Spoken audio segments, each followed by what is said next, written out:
Sallallahu alaihi wasallam. Pada kesempatan ini kita sosialisasi program terbuka secara positif oleh SPD, CGP Angkatan 9, Kabupaten Gelang Potensial.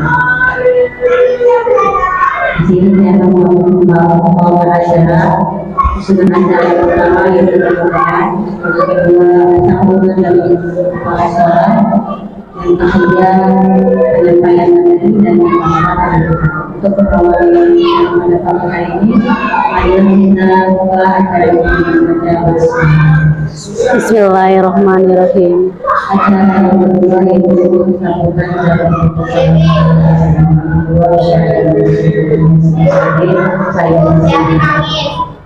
Bismillahirrahmanirrahim. Assalamualaikum warahmatullahi wabarakatuh.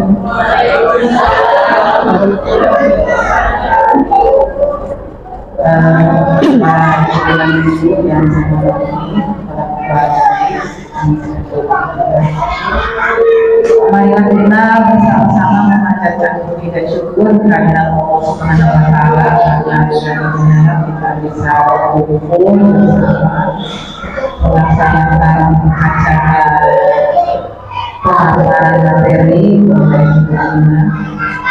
Salawat dan salam marilah kita curahkan ke junjungan kita Nabi besar Muhammad Sallallahu alaihi wasallam.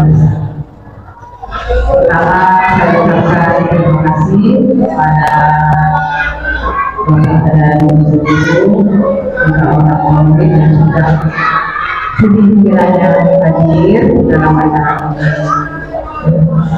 Juga saya memohon maaf yang tidak terjadi acara berbahan acara hari ini yaitu diskusi diseminasi budaya Poso.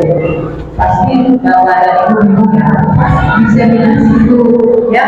Ternyata setelah saya buka di Google ya, diseminasi itu adalah proses aktif yang melibatkan penyampaian informasi, pengetahuan dan hasil penelitian kepada masyarakat yang jadi penyampaian informasi maksudnya ya, tapi informasi yang baik tentunya ya. Terus di situ ada budaya positif. Budaya positif itu adalah kebiasaan-kebiasaan ya. Kebiasaan yang baik ya, seperti kalau hari Senin itu ada kebiasaan ya, hari Selasa, Rabu, Kamis kan ada ya, dan seterusnya. Hari Jumat ada sholat Jumat ya, Sabtu ada semalam. Nah itu nanti hari ini akan kita diskusikan ya tentang kebiasaan-kebiasaan ya.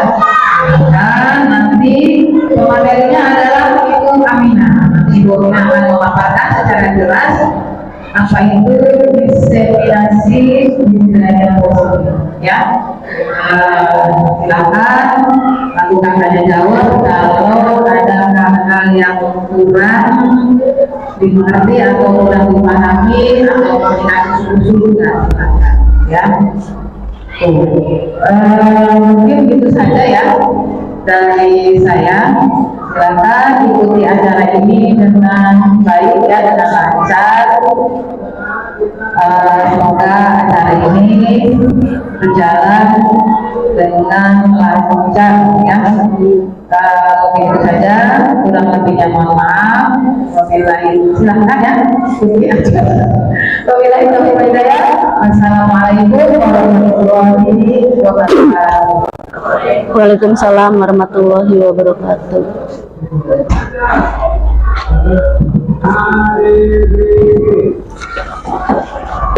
Dan selanjutnya itu penyampaian materi yang akan disampaikan oleh SPD kepada Terima kasih. Bismillahirrahmanirrahim. Assalamualaikum warahmatullahi wabarakatuh.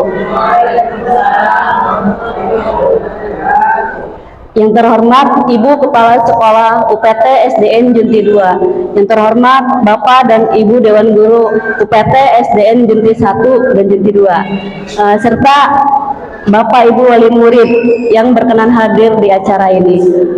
Pertama-tama, marilah kita panjatkan puji syukur kehadirat Allah Subhanahu wa Ta'ala karena berkat limpahan rahmat dan karunia-Nya pada hari yang berbahagia ini kita masih diberikan kesehatan sehingga kita masih bisa melaksanakan aktivitas rutin kita di sekolah setiap hari. Yang kedua, salawat beserta salam mudah-mudahan tercurahkan ke junjungan kita Nabi besar Muhammad Sallallahu Alaihi Wasallam, serta kepada para keluarga, para sahabat, dan kepada kita sebagai pengikut ajaran agamanya. Hadirin yang berbahagia, pada kesempatan kali ini izinkan saya atas nama Aminah, Sekretaris Angkatan 9 UPT SDN Junti 2 Kecamatan Jawilan Kabupaten Serang memaparkan tentang diseminasi modul 1.4 tentang budaya positif. Ini merupakan salah satu tugas saya yang harus saya unggah di LMS. Untuk itu, saya mohon dukungan Bapak dan Ibu Dewan Guru agar bisa melaksanakan tugas ini dengan baik. Langsung saja ke materi ya Bapak Ibu. Hari ini saya akan bahas tentang diseminasi modul 1.4 tentang budaya positif.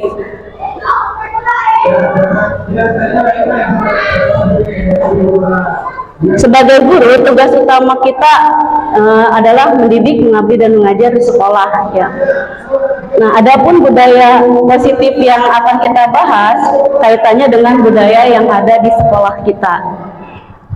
Budaya sekolah adalah sistem nilai kepercayaan dan norma yang diterima bersama dan dilaksanakan dengan penuh kesadaran sebagai perilaku alami dibentuk oleh lingkungan dengan menciptakan pemahaman yang sama pada sekolah, civitas sekolah.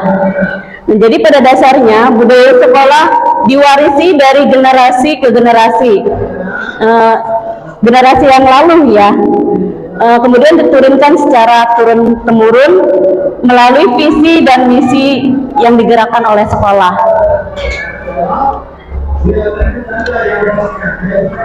Adapun penerapan budaya positif yang sudah dilaksanakan di sekolah itu ada bermacam-macam ya. Budaya positif adalah nilai-nilai keyakinan atau kebiasaan-kebiasaan yang ada di sekolah yang berpihak kepada murid dapat berkembang menjadi pribadi yang kritis, penuh rasa hormat dan tanggung jawab. Jadi budaya positif merupakan perwujudan dari nilai-nilai atau keyakinan universal yang diterapkan di sekolah. Nah, ini adalah contoh kegiatan budaya positif yang sudah kita terapkan di sekolah ya. Nah, kegiatan pembiasaan merupakan salah satu kegiatan budaya positif yang sudah kita terapkan mulai dari hari Senin, Selasa, Rabu, Kamis, Jumat, dan Sabtu. Jelas tidak gambarnya? Nah, untuk kegiatan hari Senin, setiap hari Senin kita selalu melaksanakan kegiatan upacara. Nah, budaya positif yang kita tanamkan adalah kerjasama. Kita lihat dari sini kekompakan siswa dalam melaksanakan tugasnya. Kalau siswa kompak, kerjasamanya cukup baik, mereka pasti bisa melaksanakan upacara itu dengan tertib. Kemudian untuk hari Selasa, di hari Selasa kita mengadakan kegiatan pentas seni. Nah, kalau untuk pentas seni ini tujuannya adalah untuk melatih siswa mengembangkan bakat dan potensinya. Adapun kegiatannya biasanya dilaksanakan oleh kelas tinggi. Kalau untuk kelas rendah, kelas 1 sampai kelas 3 itu kegiatan pembiasaan ini hanya sebagai peserta saja. Untuk petugas dilaksanakan oleh kelas 4, 5, 6. Karena untuk kelas tinggi nantinya siswa yang punya potensi dalam bidang seni kita persiapkan untuk mengikuti kegiatan perlombaan yang diadakan di tingkat kecamatan dan di kabupaten. Nah, contoh kegiatan lombanya setiap tahun kita akan mengikuti kegiatan PLS 2N dan O2SN. Nah, dari sini tugas guru adalah melatih, membimbing siswa agar bisa ikut mengembangkan bakat dan potensi yang ada dalam diri anak. Kemudian untuk kegiatan pembiasaan yang kita laksanakan setiap hari Rabu tadi ya, untuk hari Rabu biasanya anak melaksanakan kegiatan literasi. Kegiatan literasi ini adalah kegiatan budaya membaca. Untuk menambah ilmu dan wawasan, tidak hanya fokus pada kegiatan pembelajaran yang dilaksanakan oleh Bapak dan Ibu guru di kelas, ya, kita bisa menggali informasi dari berbagai sumber. Nah, salah satunya adalah contoh kegiatan literasi di sekolah. Kalau misalnya kegiatan literasi di jadwal sekolah kan setiap hari Rabu. Seandainya terutama untuk Bapak Ibu yang mengantar siswanya ke sekolah bisa membimbing anak, ya, kegiatan literasi tidak harus fokus pada hari Rabu saja. Setiap hari pun kita bisa mengadakan kegiatan itu. Terutama untuk siswa kelas rendah, pulang sekolah bisa langsung mengajak anak untuk membaca. Kita kan punya perpustakaan, jadi kita bisa menggunakan perpustakaan itu sebagai sumber belajar kita, ya. Kemudian untuk hari Kamis, sekolah mengadakan kegiatan kultum. Kultum itu apa, Pak, Bu? Kuliah 7 menit, ya. Kegiatan literasi ini biasanya lebih fokus ke kelas tinggi, ya, karena kegiatan ini juga sama, tujuan utamanya adalah mengembangkan bakat siswa, menggali potensi siswa, kemudian membiasakan kebiasaan siswa dalam untuk mencari siapa sih siswa yang berani, untuk melatih siswa dalam mengembangkan bakat dan potensinya. Kemudian untuk hari Jumat, kalau untuk hari Jumat kita adakan kegiatan sholat duha. Nah, sholat duha ini dilaksanakan dari siswa kelas 1 sampai kelas 6. Kegiatannya dilaksanakan di belakang sekolah, ya. Nah, kegiatan ini tujuannya adalah untuk menerapkan budaya disiplin yang sudah kita canangkan. Salah satu visi sekolah kita adalah meningkatkan siswa yang berakhlakul karimah, beriman dan bertakwa. Nah, salah satunya adalah dengan mewujudkan siswa dengan membudidayakan sholat Jumat. Nah, setelah kegiatan sholat duha. Setelah kegiatan sholat duha selesai, biasanya disambung oleh kegiatan Jumat bersih. Nah, kegiatan Jumat bersih ini dilakukan oleh siswa dengan bimbingan dan bantuan dari Bapak dan Ibu guru. Bahkan dari wali murid, saya ucapkan terima kasih karena ada kolaborasi, ada peran serta dari wali murid, ya. Memang sudah menjadi tugas dan tanggung jawab kita untuk membimbing anak kita agar anak tersebut bisa melangkah ke arah yang lebih baik lagi. Kemudian untuk hari Sabtu biasanya kita melaksanakan kegiatan senam massal kelas 1 sampai kelas 6, ya. Nah, ini adalah contoh kegiatan positif yang ditanamkan di sekolah. Untuk selanjutnya, saya akan membahas tentang eksplorasi konsep budaya positif. Nah, pada dasarnya, eksplorasi konsep budaya positif yang akan saya bahas ada 8 poin. Yang pertama, perubahan paradigma teori kontrol. Yang kedua, makna disiplin nilai-nilai kebajikan. Kemudian yang ketiga, hukuman, konsekuensi, dan restitusi. Keempat, motivasi perilaku manusia. 3, motivasi perilaku manusia. Kemudian yang kelima, tentang keyakinan kelas. Keenam, tentang kebutuhan dasar manusia. 7, 5, posisi kontrol. Dan 8, tentang segitiga restitusi. Sebelum saya melanjutkan ke kegiatan berikutnya, nah saya akan melakukan kegiatan temantik. Kelihatan tidak? Kebaca tidak? Maaf Pak Bu. Kebaca ya. Nah di sana ada perintah soal cobalah buka. Anda dan teman Anda akan melakukan kegiatan cobalah buka. Anda adalah A. Tugas Anda adalah mengepalkan salah satu tangan Anda. Coba Anda bayangkan, dalam menyimpan sesuatu, Anda menyimpan sesuatu yang sangat berharga dalam kepalan tangan tersebut. Nah, di sisi Anda, di sebelah Anda ada orang yang berperan sebagai B. Nah, tugas yang B adalah merayu, membujuk, menghardik, bahkan mengancam agar orang yang A itu yang mengepalkan tangannya melepas genggaman tangannya ya. Apa yang dipegang, yang dikepal oleh tangannya itu dirayu oleh oleh orang B agar mau melepaskan tangannya. Jika kegiatan itu terjadi, apa yang akan dilakukan? Boleh saya tanya ya, Pak Habib, seandainya Pak Habib posisinya sebagai A, Pak Habib sebagai A dan B itu sebagai B, apa yang dilakukan oleh Pak Habib? Ya.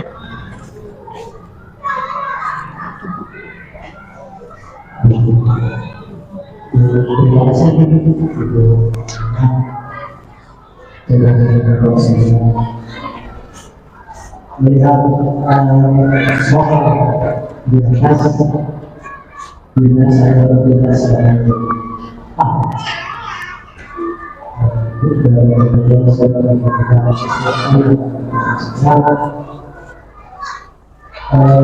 tentunya saya dengan semua karena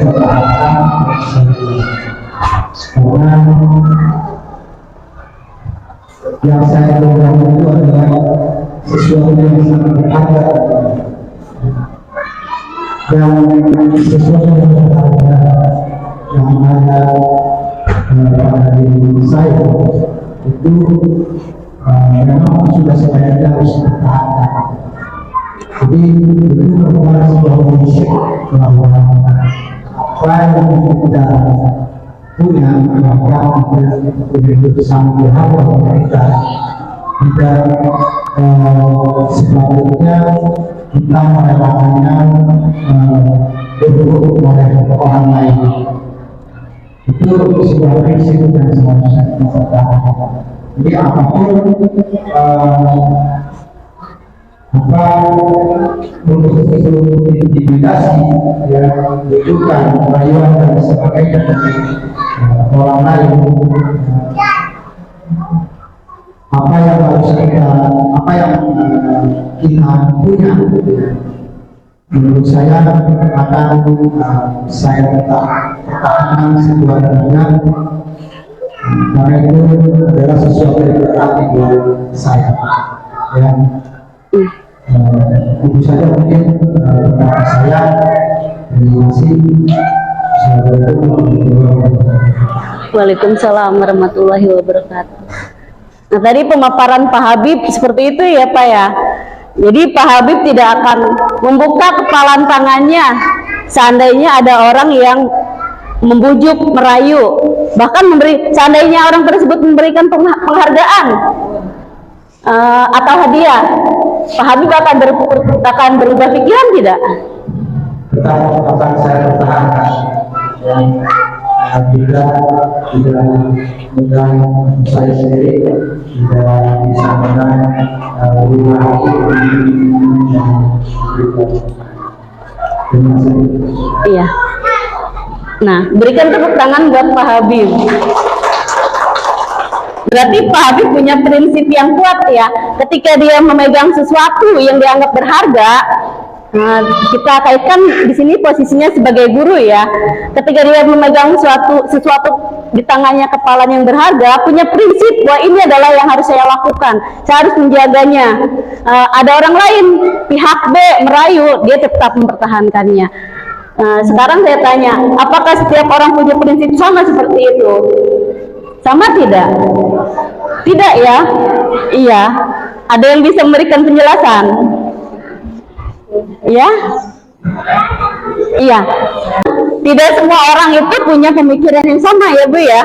Mungkin kalau Pak Habib tadi karena kuat motivasinya untuk mempertahankan apa yang dia punya, tapi belum tentu ketika ada orang contohnya seandainya ya, saya dikasih bujukan, dirayu ketika saya memegang sesuatu yang berharga, mungkin ketika ada orang lain memberikan hadiah atau penghargaan yang cukup besar untuk melepaskan apa yang saya pegang, pasti saya akan berusaha untuk melepaskannya. Belum tentu semua orang punya pikiran yang sama ya Bu ya. Nah itu berarti kembali ke diri sendiri. Motivasi kuat itu yang bisa mengontrol adalah diri kita sendiri. Ya. Sampai sini ada pertanyaan? Cukup?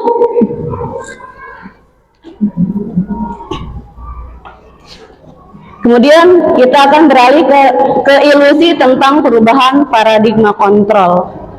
Nah, jadi ilusi itu bisa digambarkan seperti ini. Yang pertama, ilusi guru mengontrol murid. Nah, pada dasarnya kita tidak dapat memaksa murid untuk berbuat sesuatu.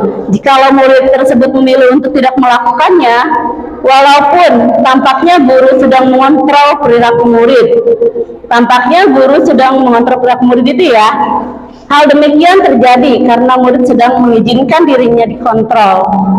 Saat itu bentuk kontrol dulu menjadi kebutuhan dasar yang dibutuhkan oleh murid tersebut. Nah, itu contoh dari ilusi kontrol guru. Jadi guru harus bisa menempatkan diri untuk mengontrol murid. Yang kedua, ilusi yang kedua adalah penguatan positif, efektif, dan bermanfaat. Nah, penguatan positif atau bujukan adalah bentuk kontrol segala usaha untuk mempengaruhi murid agar mengulang suatu perilaku tertentu.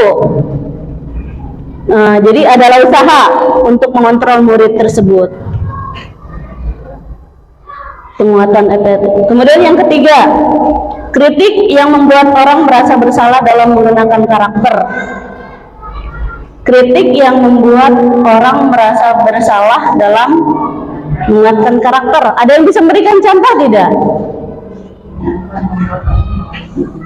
Ya.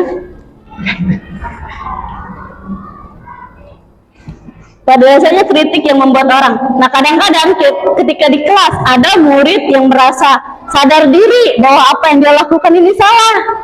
Contohnya, harusnya hari ini saya memakai baju olahraga, tapi saya tidak memakai baju olahraga. Saya pakai baju pramuka. Nah, kesadaran itu pun timbul dalam dirinya ya. Itu salah satu contoh penerapannya, merasa bersalah dengan menguatkan karakter. Ada dalam diri sendiri, ya. Ada pertanyaan? Lanjut. Kemudian perubahan kontrol yang keempat, orang dewasa memiliki hak untuk memasak. Orang dewasa memiliki hak untuk memaksa. Nah, pada dasarnya sebagai guru saja ya, secara tidak sengaja dulu saya pernah menganggap bahwa siswa itu harus mengikuti aturan yang saya katakan. Mungkin di rumah pun sama ya Bapak dan Ibu, bisa menerapkan budaya memaksa orang dewasa memiliki hak untuk memaksa anak kecil, ya. Ada yang bisa memberikan contoh lain?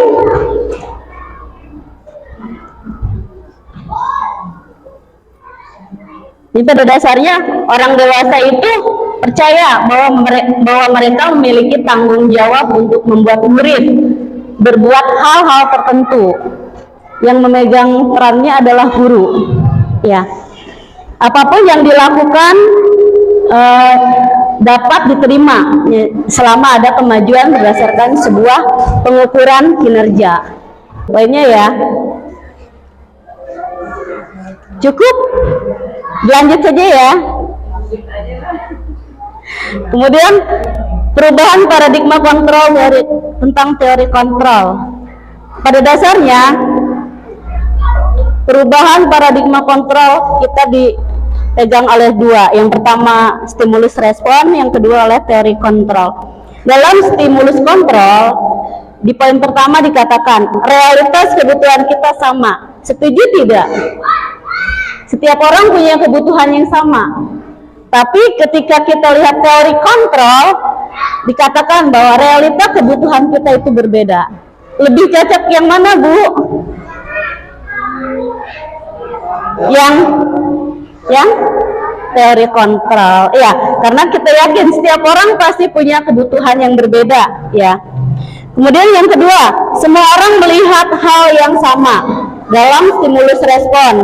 Tapi dalam teori kontrol dikatakan setiap orang memiliki gambaran yang berbeda.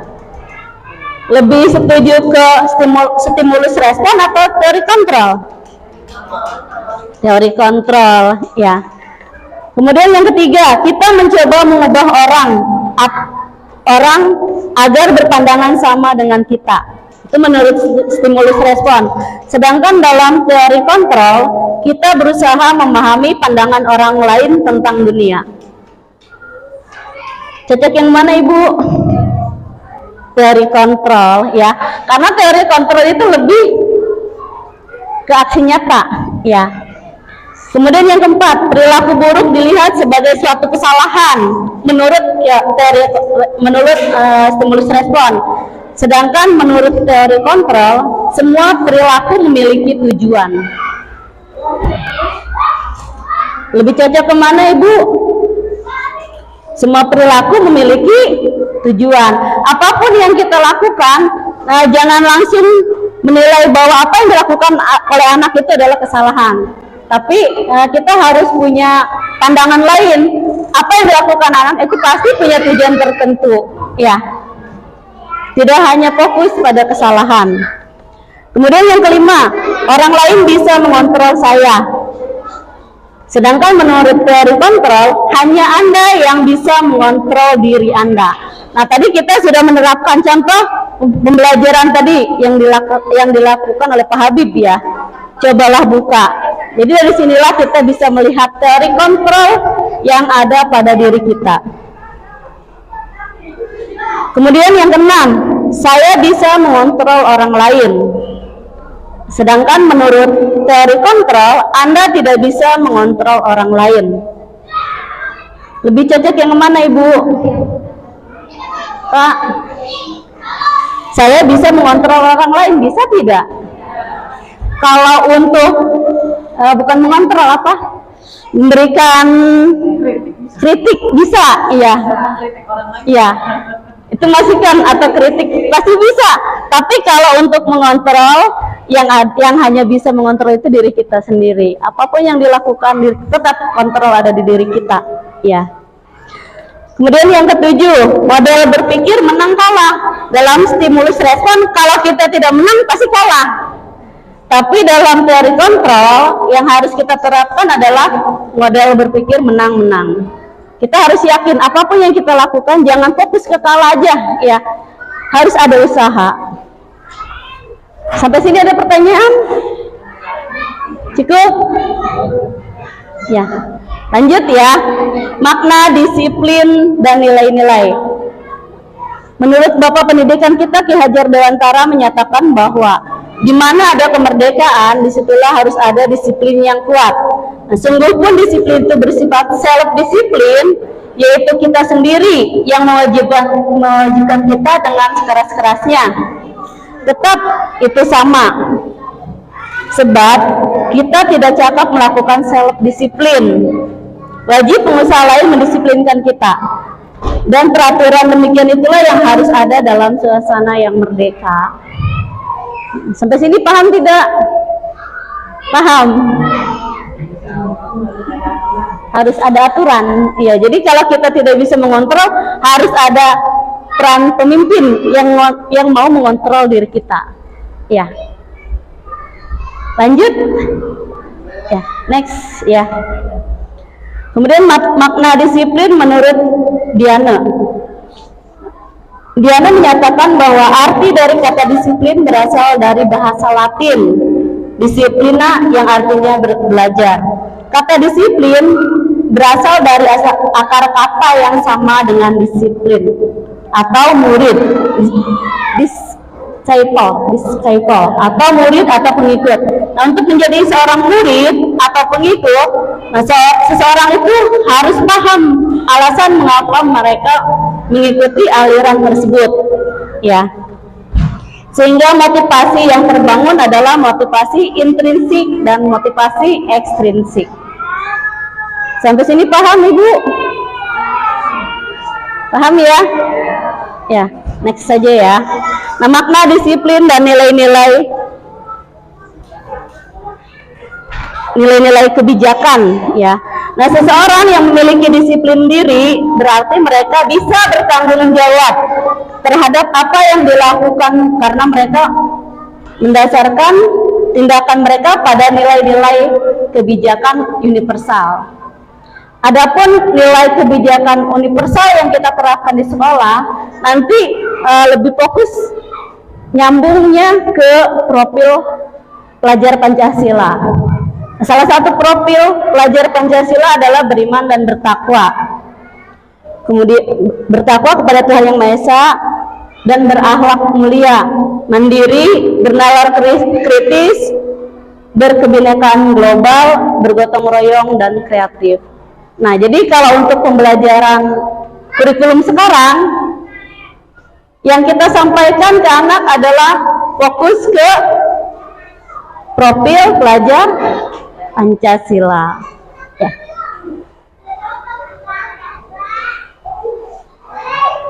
Kemudian ya, berikutnya ada tentang disiplin positif.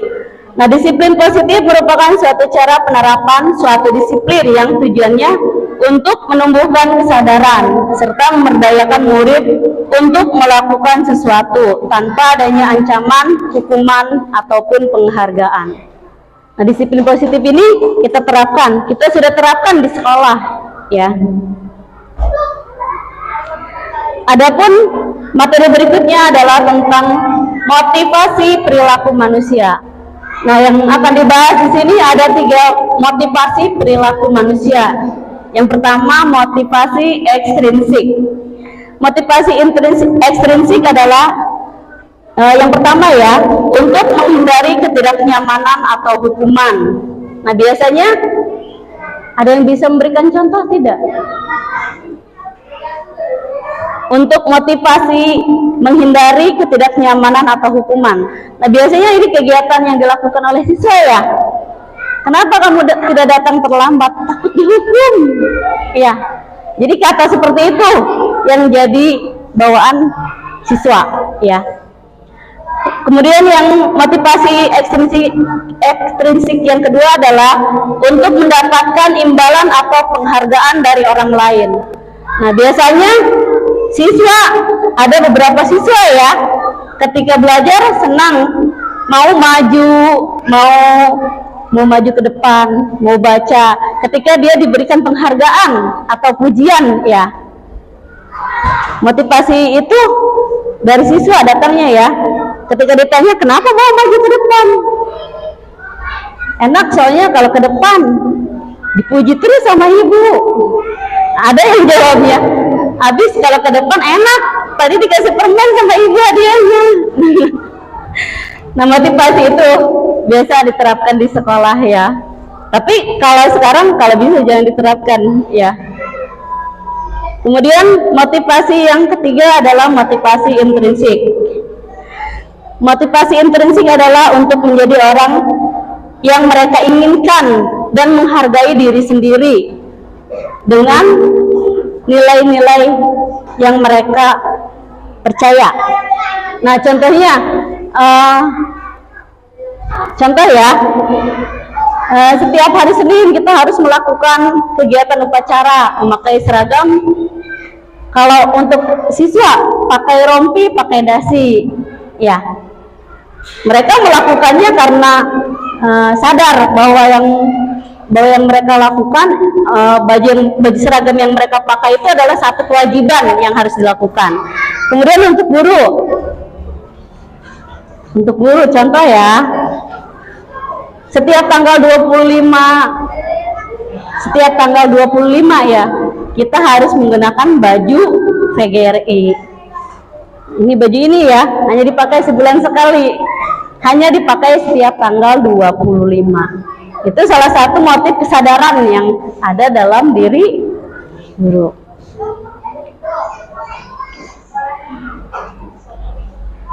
Nah, ini contoh ya.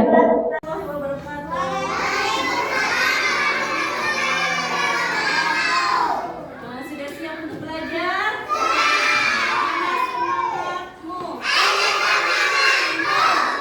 Nah, hari ini kita akan belajar tentang rukun Islam ya. Nah, minggu kemarin kita sudah membahas tentang rukun iman ya. Masih hafal tidak rukun iman? Rukun iman ada? Nah, coba siapa yang berani menyebutkan tentang rukun iman? Yang berani ke depan siapa yo? Beranian.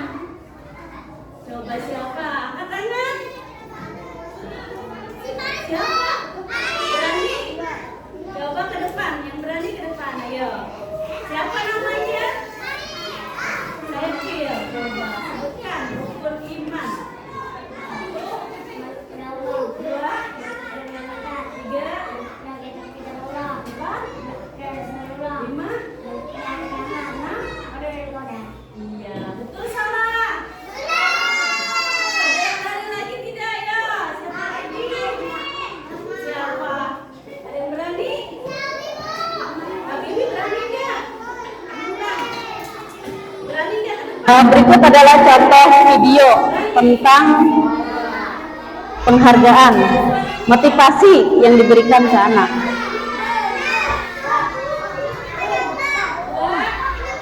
Berikut adalah contoh video tentang motivasi penghargaan yang diberikan kepada anak. Nah, ketika anak disuruh maju ke depan, ada yang niat yang pertama, ada yang mau maju ke depan karena keinginannya, karena niat keberaniannya ya maju ke depan. Tapi setelah dilakukan beberapa kali, di sesi terakhir ketika guru menyuruh siswa untuk maju ke depan, tidak ada yang mau. Ketika guru memberikan penghargaan kepada siswa terlihat antusias ya. Ada yang berani nggak ya? Ada yang berani nggak? Berani. Ada berapa? 1, 2, 3, 4, 5. Ada lagi yang berani tidak? Rahel, berani nggak? Berani nggak? Ngomong aja. Kalau berani, ibu kasih hadiah. Ayo. Belas semen.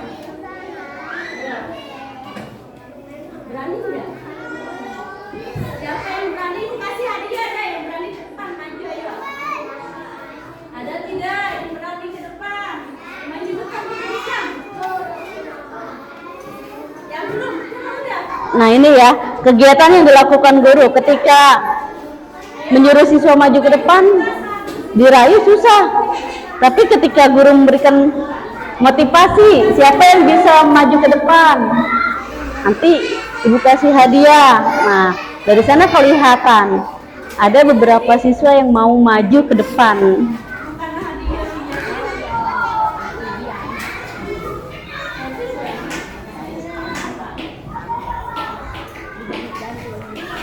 Berani, saya pikir berani katanya. Mumpung ada hadiah.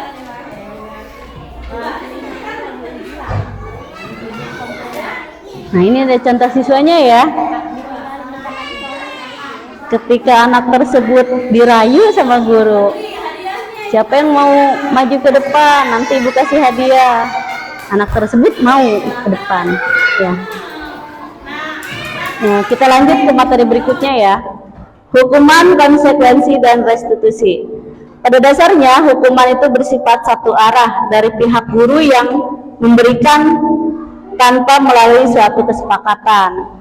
Kemudian hukuman yang diberikan bisa berupa fisik ataupun psikis. Nah, contohnya ketika ada murid yang datang terlambat, tapi tidak semua guru ya. Ketika ada murid yang datang terlambat, ada guru yang langsung memanggil anak tersebut. Guru menyuruh anak tersebut untuk berdiri di depan kelas. Ya, itu adalah salah satu contoh hukuman.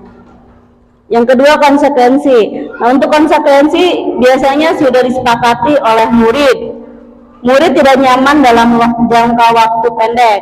Nah, berdasarkan suatu data yang umumnya dapat diukur. Itu konsekuensi. Kemudian yang ketiga tentang restitusi. Restitusi itu bukan untuk menebus kesalahan, namun untuk belajar dari kesalahan, memperbaiki hubungan. Teguran bukan paksaan. Kemudian menuntun untuk melihat keadaan diri, fokus pada solusi. Kemudian restitusi adalah mengembalikan murid yang berbuat salah pada kelompoknya.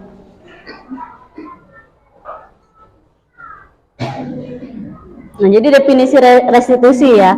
Nah, restitusi itu bukan untuk menebus kesalahan, namun untuk belajar dari kesalahan. Yang kedua, restitusi untuk memperbaiki hubungan. Ketiga, restitusi adalah tawaran, bukan paksaan. Kemudian yang keempat, restitusi menuntut untuk melihat ke dalam diri. Yang kelima, restitusi fokus pada solusi, pemecahan masalah. Kemudian yang keenam, restitusi itu mencari kebutuhan yang mendasari tindakan. Ketujuh, restitusi diri adalah cara yang paling baik. Kemudian yang kedelapan, restitusi fokus pada karakter, bukan tindakan. Kesembilan, restitusi untuk menguatkan. Dan yang terakhir, restitusi mengembalikan murid yang salah pada kelompoknya. Cukup ya. Hukuman, konsekuensi. Hukuman atau konsekuensi. Nah, ini adalah contoh salah satu soal berupa hukuman atau konsekuensi. Kita bahas ya. Yang pertama, mencatat 100 kali dalam buku kalimat. Saya tidak akan terlambat lagi karena terlambat ke sekolah. Ini masuknya ke hukuman atau konsekuensi? Mencatat 100 kali. Masuk kemana Pak, Bu? Hukuman. Mencatat 100 kali. Ya, karena ada terlambat ya. Yang kedua, membersihkan coretan yang dibuatnya di meja tulis. Masuk ke hukuman atau konsekuensi? Konsekuensi ya. Yang ketiga, murid diminta push up 15 kali karena tidak menggunakan masker ke sekolah. Hukuman ya. Menggantikan kertas tugas teman yang dicoret-coret. Konsekuensi ya, kalau dibuat di kelas ya bisa konsekuensi. Merapikan kelas karena telah membuat banyak sampah saat istirahat. Maksudnya konsekuensi ya. Mengantar teman ke UKS dan mengobati karena mendorong saat berolahraga. Hukuman, konsekuensi. Jadi ketika olahraga didorong. Ya, Bisa dua-duanya. bisa dua-duanya. Karena dia mendorong. Didorong, dihukum. Untuk mengantar temannya gitu ya. Ya, jadi ada dua alternatif. Ada konsekuensi, Bisa dua-duanya. bisa. Bisa yang itu mengantar teman ke UKS dan mengobati karena mendorong kesehatan olahraga itu bisa dua-duanya. Bisa hukuman karena dia bersalah dihukum. Nah hukumannya dengan konsekuensinya itu mengantar temannya ke UKS. Bisa dua-duanya. Iya. Oke, terima kasih Bu. Lanjut ya. Pada dasarnya, dihukum itu dibagi menjadi beberapa bagian. Penghargaan itu tidak efektif. Penghargaan merusak hubungan. Penghargaan mengurangi ketepatan. Penghargaan menurunkan kualitas. Penghargaan mematikan kreativitas dan penghargaan menghukum. Penghargaan tidak efektif. Sampai sini ada pertanyaan? Pada dasarnya, ya, penghargaan tidak efektif. Ada yang bisa menjelaskan? Yang seperti apa? Tidak efektif. Penghargaan tidak efektif. Ketika kita di kelas ya, contohnya, ketika kita di kelas, biasanya guru itu memberikan komando, siapa yang cepat mengumpulkan. Nah, ketika anak mengerjakan soal, siapa yang guru memberikan instruksi, yang udah selesai cepat maju ke depan, kumpulkan. Nah, dari sana ketika anak mengumpulkan tugas tersebut lebih cepat, biasanya guru memuji ya, pintar. Padahal anak yang mengumpulkan lebih dulu belum tentu. Ya kalau kita kaitkan dengan penilaian, ada yang cepat karena asal-asalan, tapi ada yang lambat karena teliti. Ya, nah itu adalah contoh penghargaan yang tidak efektif. Jadi kita muji siswa yang mengumpulkan terlebih dahulu tugasnya. Ya, ada yang belakangan, padahal yang belakangan itu kadang anak itu lebih teliti dalam mengerjakan soal. Itu contohnya ya.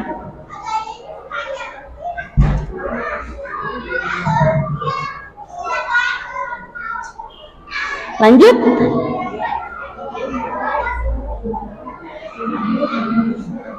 Dihukum oleh pengaruh jangka panjang dan jangka pendek. Nah, satu penghargaan efektif jika kita meringankan seseorang melakukan sesuatu yang kita inginkan dalam jangka waktu pendek. Kemudian yang kedua, jika kita menggunakan penghargaan lagi dan lagi, maka orang tersebut akan tergantung pada penghargaan yang diberikan. Serta kehilangan motivasi diri. Kemudian yang ketiga, jika kita mendapatkan penghargaan untuk melakukan sesuatu yang baik, maka kita senantiasa berharap mendapatkan penghargaan tersebut lagi. Ya. Ada pertanyaan? Lanjut ya. Nah, kemudian poin yang terakhir adalah keyakinan kelas. Keyakinan kelas merupakan metode untuk menimbulkan kembali disiplin positif yang didasari oleh motivasi dari dalam diri. Keyakinan kelas adalah nilai-nilai kebajikan atau prinsip-prinsip unit. Ada 5 posisi kontrol yang harus kita terapkan, terutama kita sebagai guru ya. 5 posisi kontrol yang diterapkan. Yang pertama sebagai pengukur, 2 sebagai pemantau, 3 pembuat merasa bersalah, kemudian yang keempat teman, yang kelima adalah sebagai manajer. Kemudian 5 kebutuhan dasar manusia. 5 kebutuhan dasar manusia. Yang pertama bertahan hidup, 2 kasih sayang dan rasa diterima, 3 penguasaan pengakuan atas kemampuan, 4 kebebasan, dan yang kelima adalah tentang kesenangan. Kemudian yang terakhir adalah tentang segitiga restitusi. Nah, di sini ada sebagai guru, ketika kita melakukan kontrol terhadap siswa, ada langkah segitiga restitusi yang harus kita kembangkan. Langkah yang pertama menstabilkan identitas stabilis the identity, ya. Dari kontrolnya, kita semua akan melakukan hal yang terbaik yang bisa kita lakukan. Kemudian langkah yang kedua adalah validasi tindakan yang salah. Teori kontrolnya, semua perilaku memiliki alasan. Yang ketiga, menanyakan keyakinan. Dalam teori kontrol yang kita terapkan adalah kita semua memiliki motivasi. Segitiga. Nah, ini contoh ya. Contoh penerapan segitiga restitusi. Nah, dalam video berikut jelas terlihat ya, ketika kita menerapkan segitiga restitusi. Yang pertama, ada siswa yang datang melaporkan ke guru tentang kasus yang dialami, ya. Anak tersebut ngadu ke gurunya, ngadu ke saya ya. Ketika sedang ulangan, temannya nyontek. Nah, dia merasa tidak terima karena temannya itu nyontek ke dia tidak mau nilainya itu bisa sama. Ya, jadi dia protes ke saya bahwa apa yang dilakukan temannya itu sangat merugikan bagi dia. Dia minta agar ada teguran. Kalau misalnya temannya itu, kalau bisa temannya itu dipanggil ya. Nah, ini penanganan kasus yang kedua. Tadi temannya manggil teman yang bermasalah itu ya, teman yang nyontek. Nah, ketika anak yang dipanggil ini ditanya oleh saya hal yang dia lakukan, kenapa dia melakukan hal tersebut, anak tersebut menjawab, dia nyontek karena semalam lupa belajar, tidak hafal materi yang diberikan oleh gurunya. Makanya jalan satu-satunya yang dilakukan adalah menyontek, ya. Nah, sebagai guru, tugas saya adalah menanyakan kasus tersebut. Kemudian yang kedua tadi, langkah yang kedua adalah memberi jalan keluar, mencari solusi, ya. Kemudian yang ketiga adalah menanyakan keyakinan yang sudah diterapkan di kelasnya. Dia harus mampu menerapkan keyakinan kelas yang dibuat di kelasnya ya.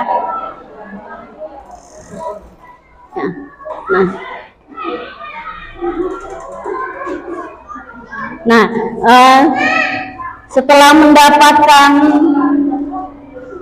teguran, siswa yang tadi dipanggil memberikan refleksi terhadap saya ya, terhadap gurunya.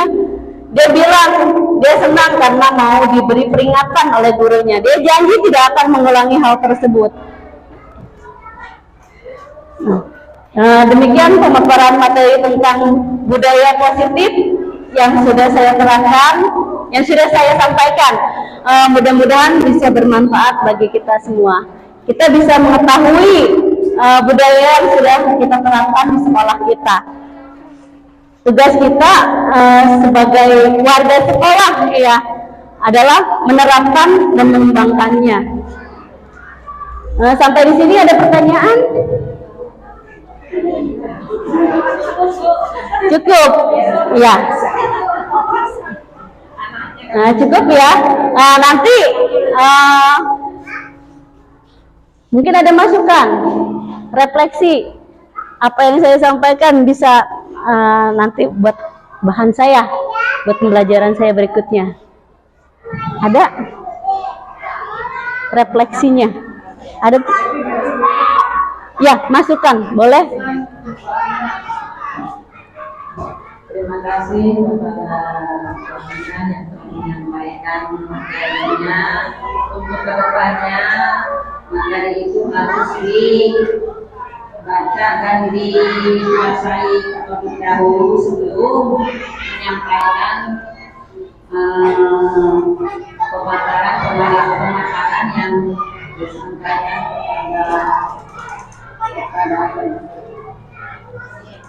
kepada audiens. Itu saja pesan atau refleksi dari saya. Semoga Aminah tetap semangat dan maju terus untuk menginspirasi guru-guru yang ada di SDN Jurubicara Kedua khususnya dan umumnya di Kecamatan Jalan. Saya Assalamualaikum warahmatullahi wabarakatuh. Ya, Waalaikumsalam warahmatullahi wabarakatuh. Terima kasih atas masukannya. Insya Allah ini akan menjadi masukan buat saya sebagai pembelajaran berikutnya. Ya, tadi saya ketika memaparkan materi emang agak grogi. Ya, mudah-mudahan nanti ada untuk kedepannya bisa ada perbaikan lebih lanjut. Sampai sini ada pertanyaan lagi? Cukup?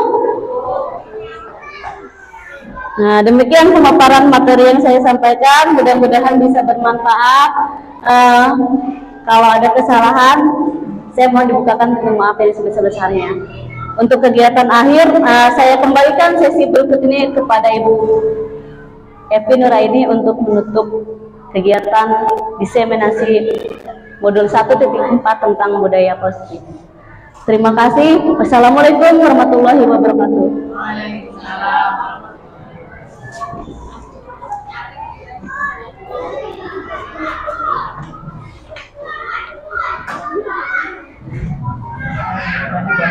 Ya.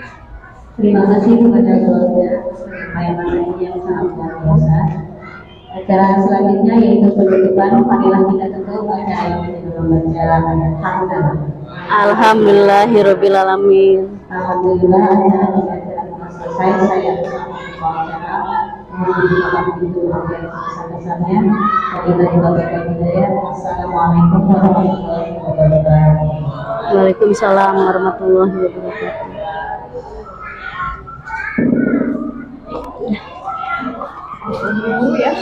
Ya, ya udah langsung. Ya udah. Makasih Bu. Ya udah, makasih Ibu.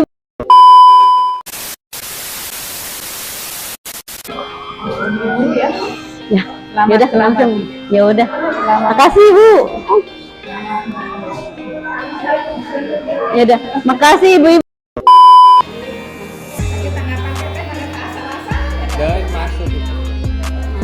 Masukin.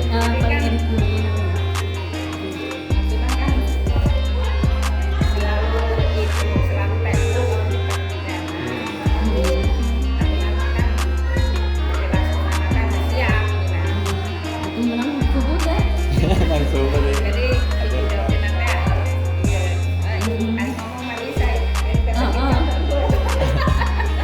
materinya kayak nonton tahap perjasa ya. Kamu lihat aja. Tuh. Lain kan? Ya tapi dia sudah.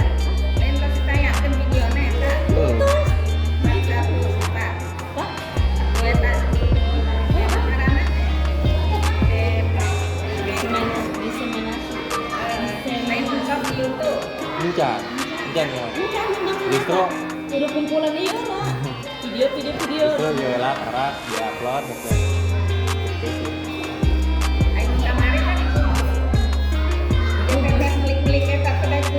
Oh itu mah koneksi.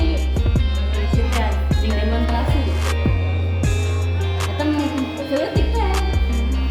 2 menit, sama dia udah sejam. Kumpulkan video lama ya mah. Tuh, Pak. Tapi bisa mah.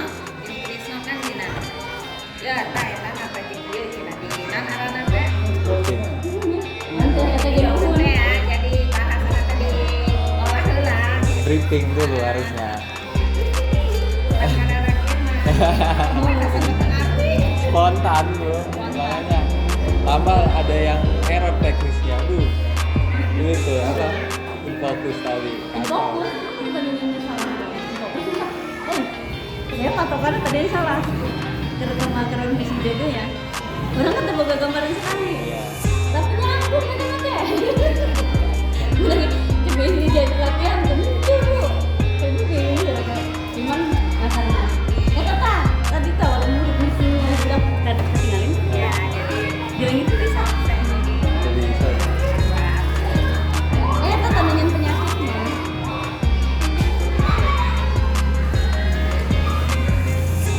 sejam lebih kan